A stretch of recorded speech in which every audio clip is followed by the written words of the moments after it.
Welcome back, wannabes and creators, to another episode of The Complete Creative, the podcast that helps you build and sustain a better creative business. Today on the show, we have the boys from Plottr, Cameron Sutter and Ryan Z.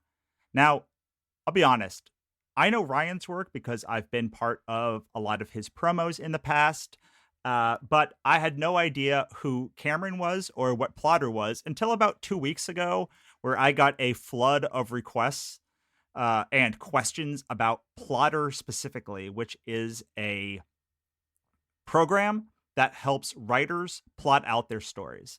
And it's simple and beautiful and lovely. And I promised people that I would have the creators and founders of the program on the show to talk about it. And here I am delivering. This is a wide-ranging conversation. I talk a little bit more here than I do in most episodes because, interestingly, both Cameron and Ryan, especially despite Ryan doing a lot of book marketing, haven't written a lot of books yet. And so we talked a lot about the creative process, the kinds of projects you should look at, the efficacy of pantsing versus plotting, and a whole bunch of other stuff. I hope you enjoy it. If you want to learn more about writing a novel, you can go to thecompletecreative.com/novel. And I have a 5-hour course, maybe more like 4.5 hours. It's completely free with workbooks and everything about how to make a great novel.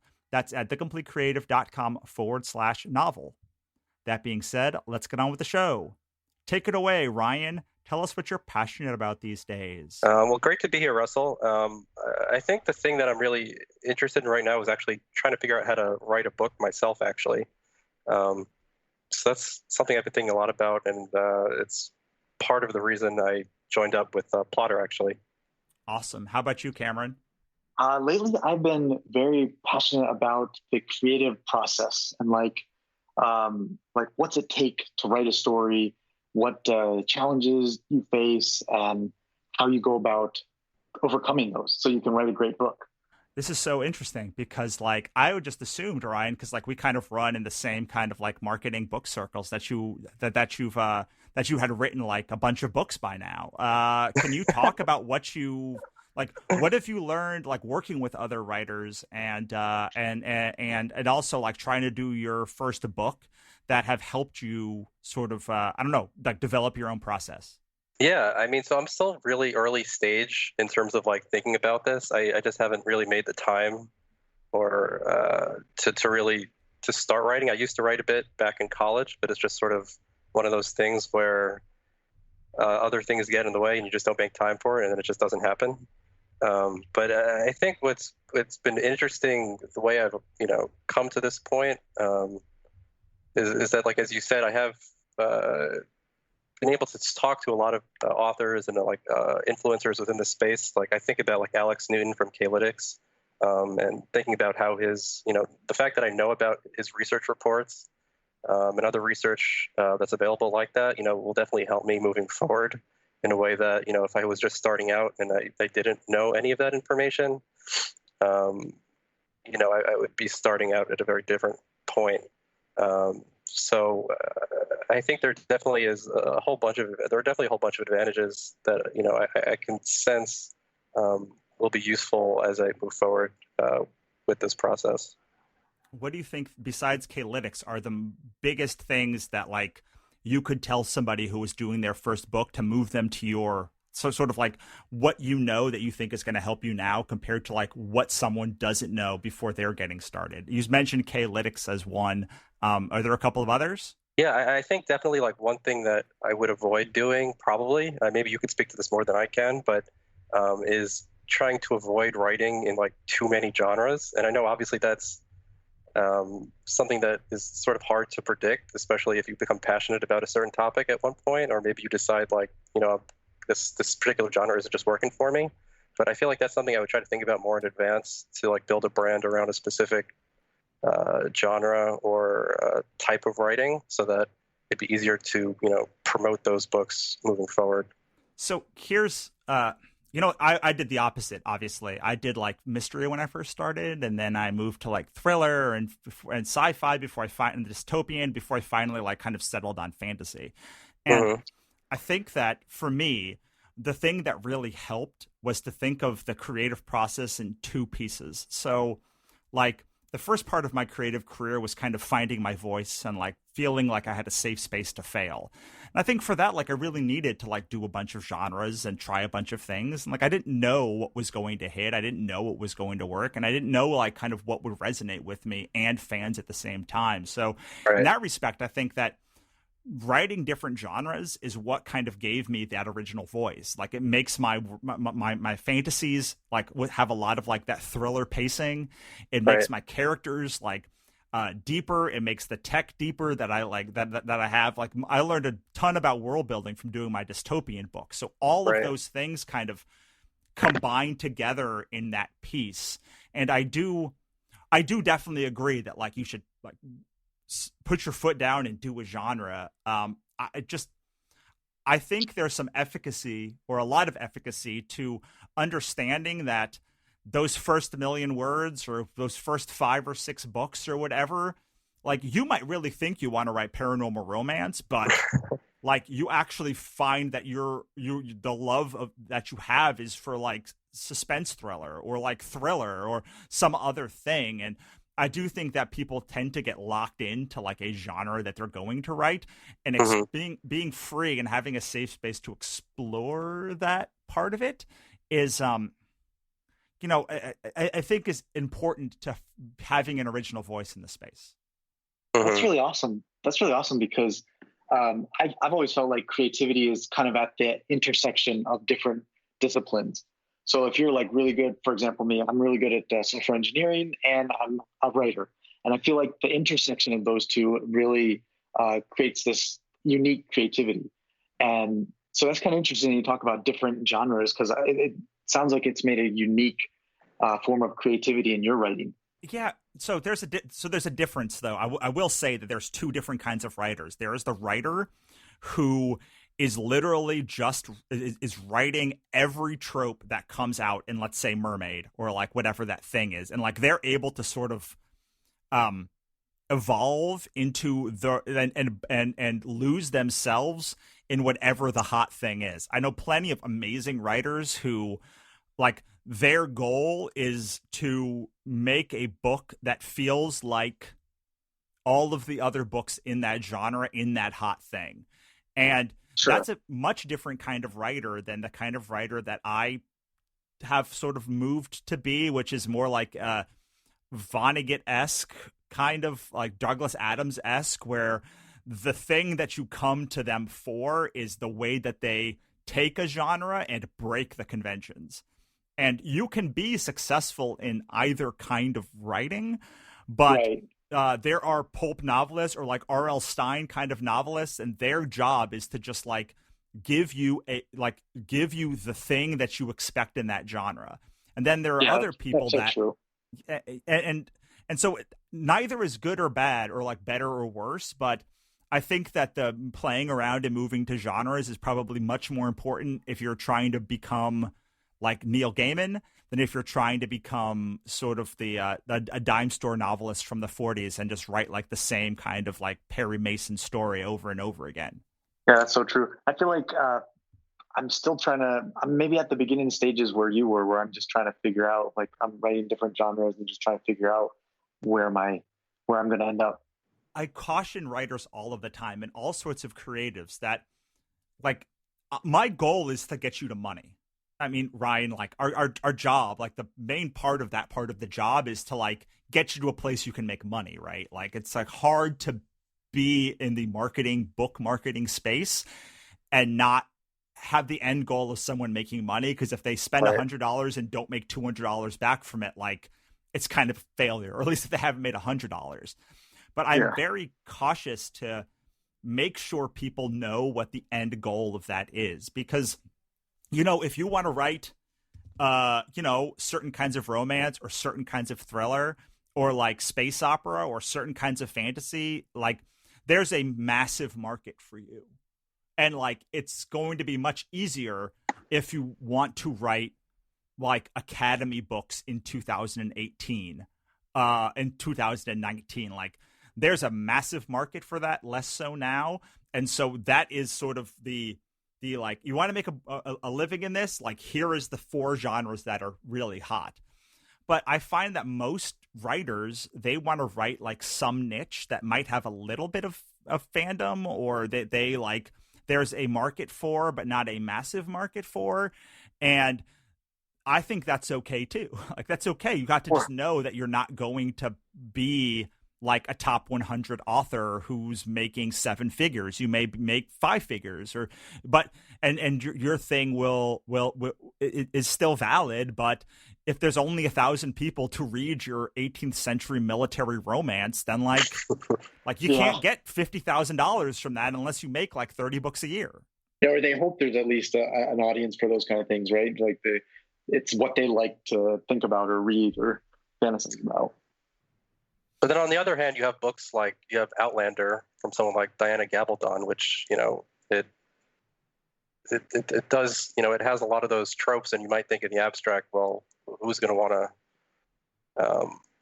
you know, who's going to want to watch that or read that? You know, how many, like, are there that many people who want to? And then, you know, it turns into, you know, a major phenomenon. And maybe that speaks to the idea, like you were saying earlier, of like mixing and matching, you know, elements from different genres so that it builds, ultimately it leads to having kind of more people who could potentially be interested in the kind of work that you're writing. Yeah. And so one thing that I always come back to when I consult with people is they have to know how hard it will be to find those people in that genre. Because I believe that there's like people that will read every genre. Like if you like, I love Kurt Vonnegut and like Terry Pratchett and like funny fantasy. It is not a very big genre on Amazon. So I have to know that like where those people actually do hang out, and that it is going to be excessively hard to find them. Like if I run a marketing campaign for Outlander, you know, I'm going to be getting, you know, 5, 6, 8 cents a click maybe to a prize pack. Whereas if I run one to like Terry Pratchett, it might be 60 or 80 cents because they're just harder to find and there are less of them, but they still exist. And I think that everybody expects that no matter what fandom that they have, that everything's going to be as easy to hit or find like fans for as Star Wars. But that's just not the case. Like it's harder to find someone who likes funny fantasy. But the thing is, the fans of funny fantasy, because there's less of them, are more likely to stay with you for a lot longer time than like a Star Wars fan that can go and find 900 science fantasy books on Amazon tomorrow. Right.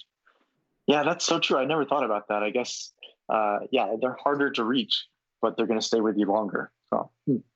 And I mean, the K-Lytics, I think at the core of what they're trying to do is sort of find the genre that is easy enough to find that you don't have to spend a fortune getting to them, but hard enough to find that there's not like that's the sweet spot, right? Of like the K-Lytics thing. It's like this is a market that has way more people in it than are books being written right now. It's undersaturated.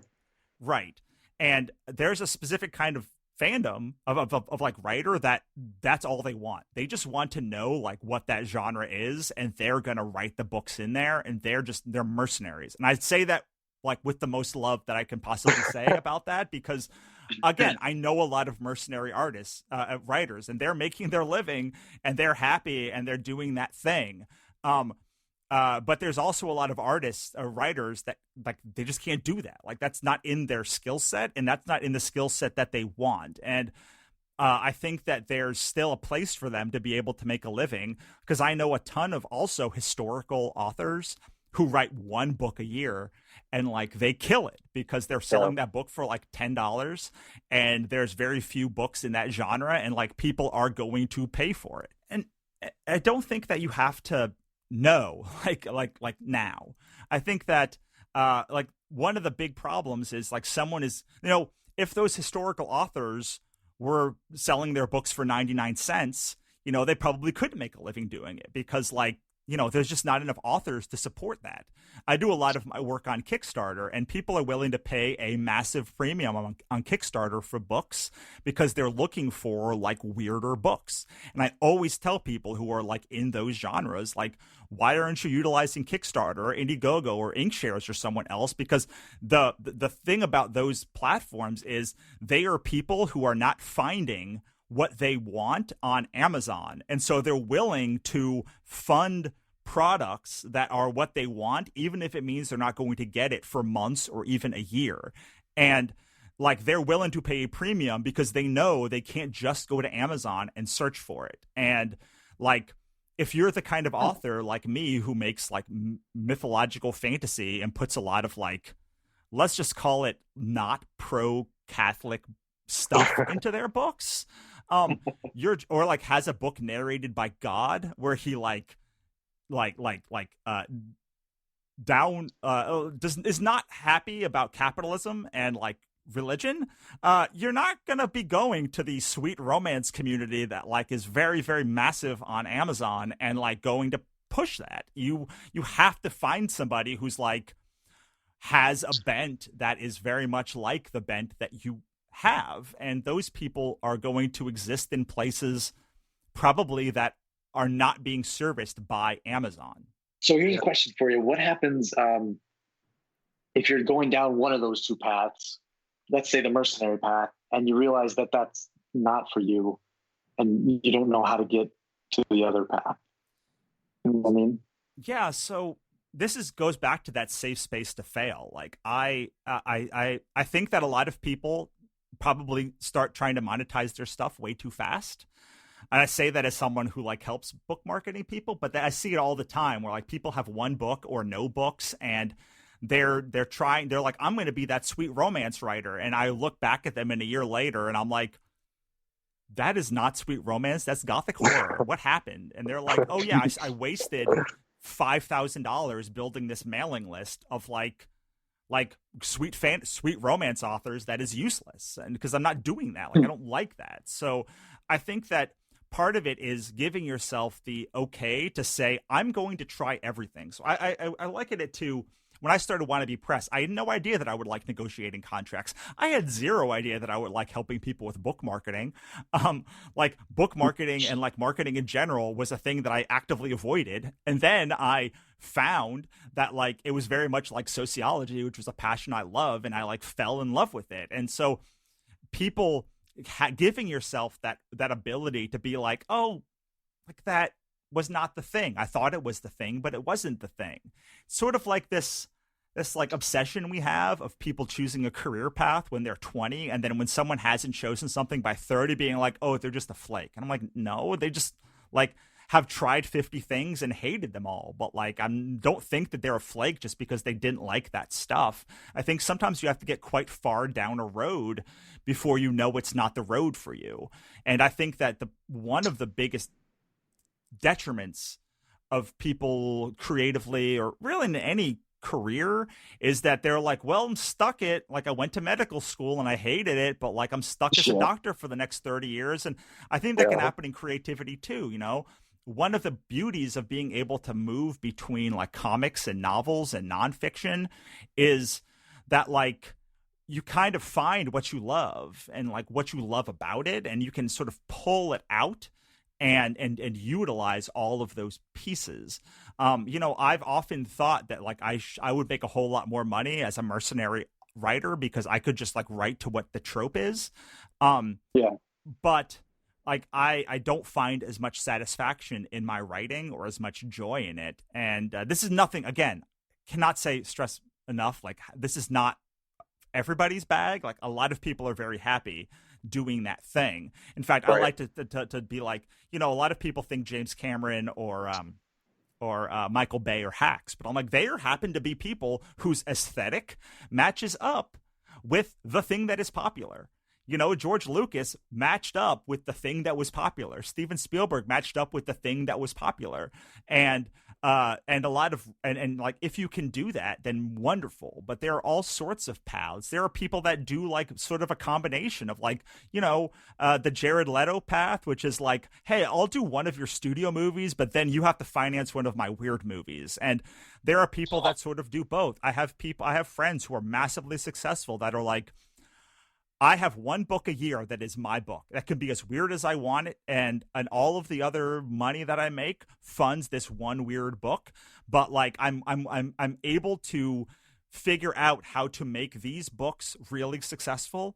And then I let off steam with like this book that is so weird I know probably only 10 people are going to buy it. Yeah. What you were saying earlier about trying and giving yourself space to fail, it reminds me of what Brandon Sanderson said. So I took a class from him at college about writing, and he said your first 5 books you just got to write them. And that's how it was for him. His first 5 books never got published, but his 6th one did. But it wasn't until he wrote his like 11th book that the 6th one got published. And so he was just writing a ton, and so it kind of sounds like that. Like you just gotta, finding your path is part of just practice. You just gotta practice and find what kind of writer you are, I guess. Yeah, I think that's absolutely true. I mean, I heard I came out to LA to write movies and TV, and I had heard that like your first 10 scripts are going to suck. So it became my goal to write my first 10 scripts as fast as possible. And I think I wrote 10 or 11 scripts in like 6 months, just to try and like get all that bad writing out there. And like there was still a lot of bad writing after that. But so to me, when it really gelled was being able to be like, oh, this is what a Russell Nohelty book is. Not just what people expect from a Russell Nohelty book, but like what I like writing about. And the minute I had that epiphany, everything changed. I was able to look at my old writing and be like, oh, there's how I connected this and that. And like, here is this theme that keeps repeating. And like, here is the kind of pace of my stories versus the pace of like a standard fantasy story. And like, here's how I can kind of move further and further to the market. And my career has been a lot of being very weird, and then every series that I release moving a little bit closer and closer and closer to the market until I'm like, I feel like my next series is going to like kiss the genre that is like popular in the genre that I write in to be like slightly more and more popular. But it was only because I could really be like, wow, I know exactly the kinds of books that I should write. And I know the kind of books that I like writing. And I know that I like writing them because I've literally written 20 of them. And all of them kind of have this pacing and aesthetic and do these 4 or 5 things. And right. It was such, I mean, I you can hear probably like how I lit up talking about it, because it was literally revelatory for me the minute that I figured it out. And so what was part of that process for you? Was it like learning different plot structures? Was it studying, certain kinds of books, reading just certain kinds of books? How did that develop for you? Well, it was part of reading a lot of books and reading the genres that I really liked. But honestly, a lot of it was just writing these books. Like I would try and write like regular thrillers and be like, just like, there's no magic in this. Like, what is the point of like me writing this thing that's like you could just go outside and like look at the world and like, here is the world, just kind of like here, like I'm just gonna write a story in it. And I just, every time I would try and write a story like that, I would like feel like I hate myself unless I was writing this one specific thing. And every time I wrote a fantasy, specifically like with gods and monsters and sort of this very specific kind of magic, I like felt free, and everything else that I wrote, I felt like locked in. And so it really has been a process of finding what lit me up and then what lit the audience up and how I could manipulate it. So it was like I dropped a depth charge over here and then over there and then in the middle and then in the back and in the front. And like I was playing like Battleship. And eventually I was like, that's a hit. And like, I really like that. and like, oh, that one was like that one was a hit, and like, oh God, I could not write another one of those books. And like, oh, that one wasn't a hit, but I really like this thing, and like, how can I take this thing and like incorporate it with the thing that was a hit, and like moving it all until like I sunk their battleship, and every book kind of like was like plunging the depth of like where the audience was that was buying my work, and figuring out what pieces of it I could pull into the next project to like make it stronger. I very much believe in J.K. Rowling is problematic for many reasons right now, but I really like the Sword of Gryffindor. Specifically, like, it is probably the strongest imagery for me of the whole series, because it only took in that what made it stronger. It cut a lot. It probably got into tons of fights. But when things that did not make it stronger, it gave away. It like did not take that stuff in. And so I think that a lot of a career is being like the Sword of Gryffindor and slicing through a lot of stuff and trying a lot of stuff, and then only taking that which makes you stronger, which means you have to have quite a body of work or quite a lot of things, or have tried a lot of things, and then also released a lot of things to see what the reaction is. Yeah. Getting that feedback is really important. There you go, Ryan. That's what you and I need to do. We just need to write a ton, write a lot more. Put some depth charges out there. Exactly. Well, it's really interesting, Ryan, because, you know, to go back to what we were talking about on at the very, very beginning about like doing book marketing, we both have done a lot of book marketing for people. And it's nice to see that someone that like has done so much book marketing for people and like knows the landscape is still struggling with this thing that like authors have struggled with from the dawn of humanity. Right. Well, it's like a very emotional process, I think, also. It's like, how do you well, I think the point that you've made is also like, if you sort of, it's making me rethink it as I'm talking to you, but like if you start, you know, if you try to start with something specific in mind, you might just stall there trying to figure it out instead of, you know, just experimenting and like actually making progress. So I think in some ways it could be a form of, you know, it could like generate some kind of procrastination. Yeah, so here's one thing that I always tell people is to never make your dream product first. So the one thing that like people who pick a genre do is they generally pick the genre they love more than anything. And it is really hard to make a great book, but it is almost impossible to do it if your standard is the best book in a genre that you love.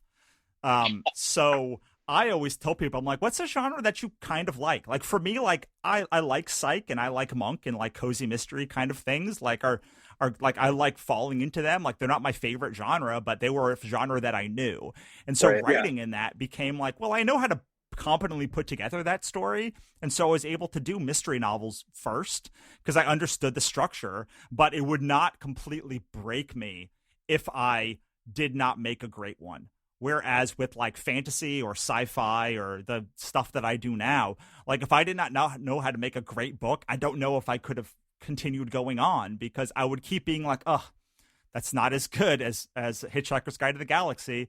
It's not as good as Slaughterhouse-Five. It's not as good as like these greats. Like those are what I read and those are what I loved. And like those are the things that really lit me up. And so being able to be like, well, I know I want to write like paranormal romance, but, you know, I want to be I love that genre so much that what I can do is write sweet romance, or I could write like a thriller, or I could write something that I like to watch, or like I like watching true crime shows, or I like all that stuff. But like writing a subpar or average one of those is not going to completely cripple me.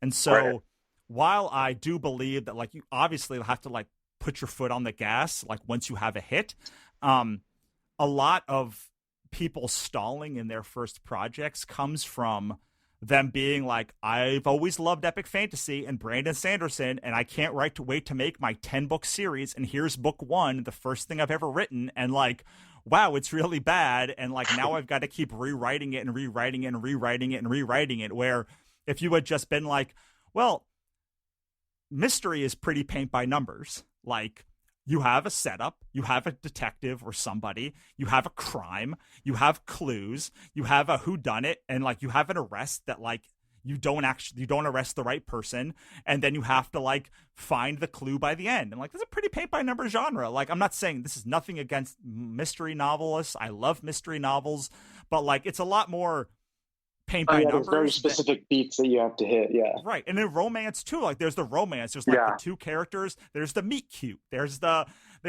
first date, there's the hatred of each other, there's the reveal that like pulls them apart, there's the final like big turnaround that brings them back together, and then they fall in love forever. Like writing a romance or a romantic comedy, like there's a structure there that you can enjoy and you can write and be like, well, I hit all the beats of this genre. Like, it's a good genre story. Or like it's a bad genre story, but at least they hit all these beats. But I learned a lot from finishing it. And I find that just like, and if you love mystery novels, don't write mystery, write romance. If you love romance, like write sci-fi or whatever the thing is. But it allows you to suck because you're not comparing yourself to a thing you love. You're comparing yourself to a thing you kind of like and be like, it was okay. This is an okay story. Now I can abandon this and never do another one, and let's try a romance this time. Or like start moving towards that genre that you love, knowing that every project you finish is going to get you closer and closer and closer there. Yeah, that's such good advice, because like there's a bunch of people that I know that their first thing that they want to write is their baby, like their thing that they've had in the back of their mind for 10 years, and they finally want to write it, and they want it to be perfect. And so not only is it the genre, but it's also like their them, it's a reflection of who they are. And if it's not perfect and not exactly what everything they want it to be, then they'll never write again, Absolutely. So, I mean, it's kind of crappy advice if you think that like that first book has to be the book that you sell, because like it's going to be in an off genre, it's going to be super weird. But the other thing that it does is, hey, if you release that book and it does not sell well, who cares? Like you weren't going to write in that genre anyway. Like it wasn't the thing you were interested in. So like your first book is not going to have a lot of sales. So instead of like writing the opus that you friggin' love, like write that off-brand like weird like mystery novel told in blog posts or like whatever the thing is, and then you're like, oh well, that sucks that I only sold 4 copies of that book, but man, it would have really sucked if I like poured my heart into a book and it only sold 4 copies, so at least this one is not going to destroy me. That's so true. Yeah, I something I'm thinking about as you're talking here is like, to what degree, especially when you're first starting out, would you, try to integrate like elements or to think about like the marketing of your book in advance of it actually being published, to the extent like maybe you would want to include certain elements that are, that have a wide audience on it, like Facebook, so that you could like then know that you could then produce Facebook ads that target people who are interested in this certain, maybe there's a certain subplot that you create specifically because you know that like it's marketable. Like, is that something? I feel like that's something that if you start thinking about at the beginning, it might just overwhelm you. Yeah, I mean, this is weird. I mean, it's really weird for someone who's in book marketing probably to say this, but like, I think probably at the beginning, like, I wouldn't even worry about it because your books aren't good enough to market. Like, obviously not the two of yours. Yours is going to be amazing, but like for most people, that first book, like just finishing it. I mean, I don't know.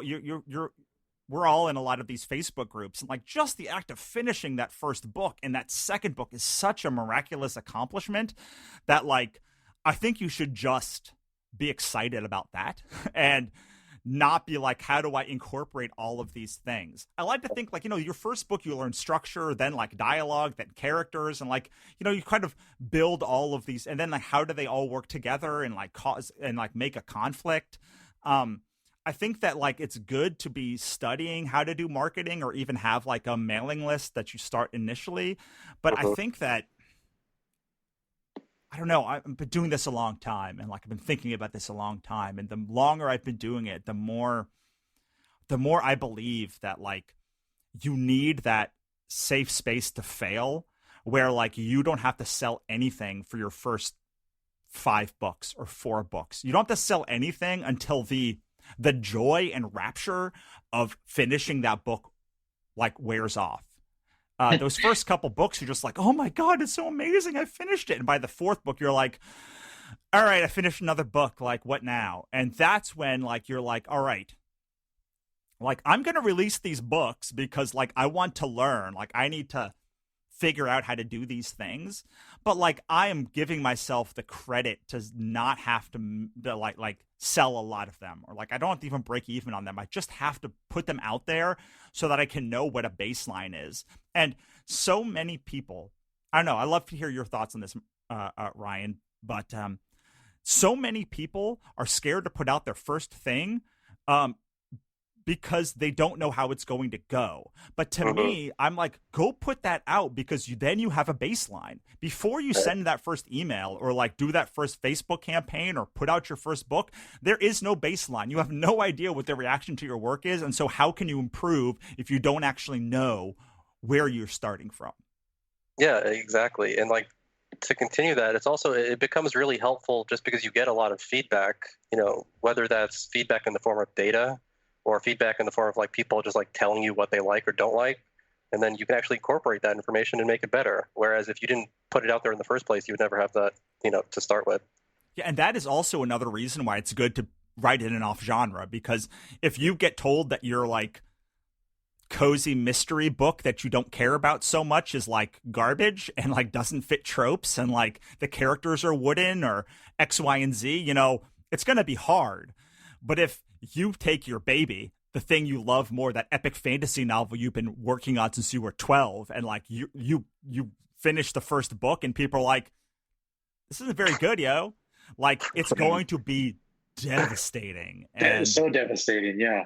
Yeah. So, I mean, that's why the more and more I keep, but yeah, I agree with you about the data. Like, me and you both do book marketing, and I'm always telling people when they send out their first email, I'm like, hey, you're going to get these emails. There's going to be a bunch of unsubscribes. There's going to be some spam complaints. Like, you're not going to get a hugely high open rate because you have no idea what you're doing. But like, at least like you'll have data. Like, if you go and do a Kickstarter or you do something, a release, or like you build a mailing list, or like you do Facebook ads, like you will have the only thing that really matters in a company besides the product, which is like firsthand data. Because, I mean, I take a lot of courses, I make courses, and I'm always looking for that like Facebook ad strategy that's going to be magic, even after taking dozens of courses. But all the Facebook ads give you all of the strategies, right? They all give you all the strategies, but then they say, hey man, like, I have no idea how to make something that works for you. The only thing that will work for you is testing a crap ton. Yeah, try and iterate and improve after getting data over and over. Which can be really frustrating as advice, but it's also true.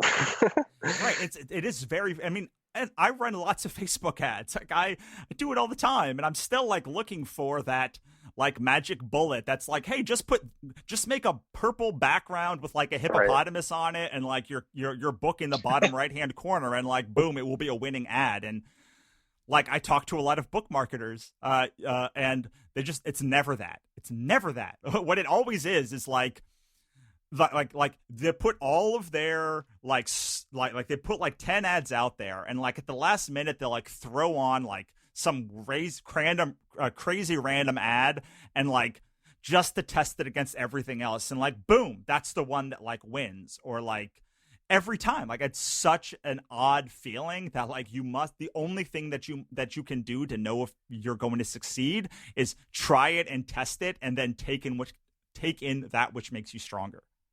And that's sort of a lot. I mean, that sounds a lot like kind of like the creative process itself, as you're talking about writing a book, right? It's like, put some stuff out there, see what works for you, and then, keep doing that thing. But, if you don't, if you sort of settle on a certain ad strategy, just like in the same way if you settle on a certain kind of book that you're going to write at the very beginning, and you just keep going with that because that is what you're certain is the right thing for you, you might never actually discover the thing that actually works. Absolutely. Or the thing that you love, or the thing. Exactly. So this is a good transition, because we're towards the end of our time together, to talk about Plottr, and the thing that we are here to talk about. I have gotten in the past week 5 messages about Plottr, and I was like, all right, fine, I'll have Ryan on this week. Like, I promise you, like, I'll do it. And I was like, Really? so my Wow. friend was like, hey, what do you think about Plottr? Like, is Plottr good? And I was like, I don't know, but I'm going to find out. And then it was like 2 days before you emailed me, I started getting like a bunch of these things, and I'm like, all right, the universe is clearly trying to tell me to get you on and talk about this thing. So all right, guys, the floor is yours. Let's talk about Plottr. Yeah. So Plottr is a visual way to plan out your story. It's since you can't see anything, I'll kind of describe it. It's like, think of sticky notes on your wall or like a spreadsheet. So you've got your columns and your rows, but it's like super drag and drop. It's super easy to use. It's very friendly looking. It's very visual. It's not like you can like add more details into each of the intersections, the cells, the cards that we call them. And so it's like really, it's not like complex like Excel as far as all the things you can do. It's just very easy to use. And what we found is that because it's so visual, it changes the game for planning your story. And it makes it, well, for some people, it makes it a lot more fun. But for pantsers, actually, we found that a lot of them just never planned out anything because there wasn't a tool that kind of worked the way they think. And so many people are like, finally, thank you, a tool that works the way I think. This is what I've been needing my whole career, And so it's just because it's visual, they can put down a few ideas and then get to writing. Or after they write, they can go back, and it's not like a tedious process to kind of put down your story as you already wrote it, like the way that you already wrote it. And then you're able to kind of pull it apart visually, and you don't have to, I don't know, it just changes the game when you can see it visually and you can show it to people and they just kind of get it without having to read 50,000 words to see the story, It's so interesting that you say that, because I was just on a podcast earlier this week and I was talking about how most innovation that I care about is not adding more crap that I don't need. It's in stripping away everything I don't need and just giving me the one thing that I want. Yeah, that's so interesting. Yeah, usually like the tools, like there's a lot of tools that do a lot of things, but they're usually the hardest to use. And the ones that are simplest are just ones that don't do a lot. They just do one thing good. Yeah, I was talking about Final Draft specifically, and I was like, Final Draft is like Word where it's formatted into screenplay. It's like, it does nothing. It does like so little thing, but like the thing that it does is was so revolutionary when we were all trying to like put macros and do all of these things by hand, that like being like, what if I just like gave you the screenplay format and you give me $300? And people would just literally would do that. Like that was so revolutionary at the time. And so I love that you're talking about how like you're taking sort of something that people know and then stripping it down to sort of the components that they need to do the thing to make their stories work. Yeah. Yeah. And one of the great things we've got is these templates. So like story structures or the different methods out there for planning your story. And so if people are familiar with these, or if they're just learning writing, it's something to just get up and going really fast. And so the structure is already there for them in a visual way, and then just start plopping in pieces of their story. And so like for beginning writers, it's amazing because they, if they're not familiar with the structure, they've already got one to go off of. But people that already know like a certain method, then it just makes it that much easier for them. Awesome. And so who should be trying out Plottr? Like who is the right kind of writer to like using Plottr and getting the most effective use out of it? Yeah, I mean, so as we've been talking to authors the last few months, especially, I think people who are, as Cameron said, people who are visual thinkers, typically are, whether they're a plotter or a pantser, if they think about their books visually, it's a useful tool for them. Folks who are just generally disorganized and are looking for a way to improve their organization process. People who have a process, maybe they use Google Sheets or Google Docs, but they don't really find it satisfying. And they're looking for a way to bring all of their notes together. And like they have notes in Google Docs and workbooks and index cards. they're trying to downsize their house and strip things off the walls, and they put it on, keep it on in one simple place, like in an app. Like it's perfect for people like that also. Where your dog won't eat it, or your cat won't puke on it. Right. Yeah, we've had a lot of people tell us that Plottr has helped them avoid animal-related incidents with their notebooks. or like kids writing on their notebook, or they'll pouring water on it and stuff. Yeah. Awesome. Yeah. Trying to think of other questions that I have about Plottr, because it sounds like it sounds like it helps you at the beginning stage of the process. It also helps you after you finish like a first draft and you want to see how it actually turned out. Because as any writer can tell you, that even if you have a very detailed outline, whatever actually comes out at the end is not quite what you put in at the beginning. Yeah. Actually, one of the things that's been amazing to me is so I originally created it for my own stories, and it was for a way to be organized, but we're finding more and more that it's more than just the beginning of the process that it's helpful for. It's also like the editing stages. And there's this one writing coach that uses it, and with all his clients, he just like takes their book, puts it on a Plottr timeline, and he can just like visually show them, hey, this is where like the pacing is off. This is where this is why your ending is bad. And he's able to just show it to them visually quickly, and then they just drag things around and fix their story. And like getting beta reader feedback and things like that, those kind of things really surprised me that it'd be so helpful. But it makes sense because they don't have to, they don't have to read 100,000 words to kind of understand your story, or tell you that you misspelled this word or something. It's not about that. It's about the structure of the story. And so they're able to give better feedback as well. Awesome. I love it. And where can people go to try this out or find you guys online? Yeah, so you can check out getplottr.com, and you can sign up for a free trial there if you'd like. So that's getplottr.com, and you can find all the information there. Awesome. Okay, so I'm going to give you one last shot before we ask the final question. This is your impassioned plea, your chance to tell people why they should pause this episode or end it, or just stop listening to this episode and go to Get Plottr now. Like why should the people that are listening to this go give Plottr a chance? It will change your life. It'll change your career. Yeah, I mean, if you'd like to outline faster, if you'd like to write cleaner first drafts, and if you'd like to have more fun writing your books, definitely you want to give Plottr a try. Those are like the exact words that we hear from author after author about why they enjoy using Plottr. So if you fall into that camp, I think it'd be a good fit for you too. Awesome. All right. So now is the chance that you have to just give people one last piece of advice before we say goodbye. We'll start with Ryan and end with Cameron. Yeah. So the one piece of advice that I would give, and it's something Cameron and I actually talk about a lot, is just not giving up and not getting down on yourself if something doesn't work out, or if something doesn't work quite the way you'd like it to. It's just having the mental fortitude to just realize that you just got to keep going day after day, and ultimately, like if you keep working hard at something and you're really passionate about it, typically things work out better than you might expect. Awesome. I love it. How about you, Cameron? So my kind of life mission, I've realized, is to help or to inspire readers to read the classics, and to empower writers to write more powerful stories, so that they'll be the next classics that our kids will read, and hopefully we'll read too.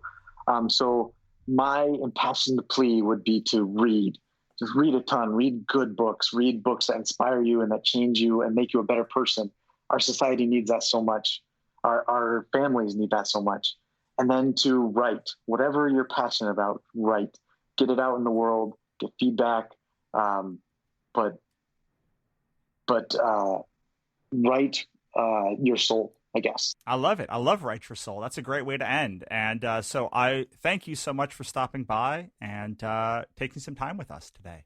Thanks for having us. Thanks. Yeah, it was great being here. Thank you.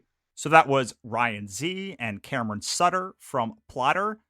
Hope you enjoyed that one. If you did, go check out Plottr. I am surprised at how many questions I'm getting about this specific program, and it just all kind of coalesce together. Ryan messaged me about being on the show. A bunch of people messaged me about Plottr. And I think it's going to be an amazing program for you. I think you should try it. And I think you should also like, subscribe, and review this program by going to your favorite podcast app. And if you want to learn how to make a great novel, I have a free course on the topic at thecompletecreative.com/novel. That's it for me. I'll talk to you soon.